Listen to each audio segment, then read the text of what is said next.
ఒక్క బ్రహ్మలోకములో మాత్రము ఆయన కిరణములు ప్రసరించలేవట.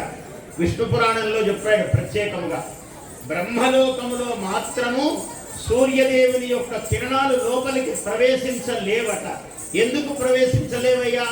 బ్రహ్మదేవుడు ఈయన కన్నా తేజస్సుగా ఉన్నాడు కాబట్టి ఆ కిరణములు అంతదాకానే ఉంటాయి. అక్కడ బ్రహ్మ యొక్క కిరణములు సూర్య కిరణముల కన్నా ప్రభావవంతమైనవి కాబట్టి అక్కడ ఈ కిరణములు ప్రవేశించవు అన్నాడు.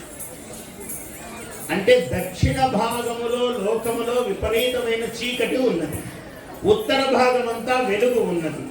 అందుకని దక్షిణాయనము ఉత్తరాయణము అని రెండు ఏర్పడుతూ ఉన్నాయి. దక్షిణాయనము ఏమిటి?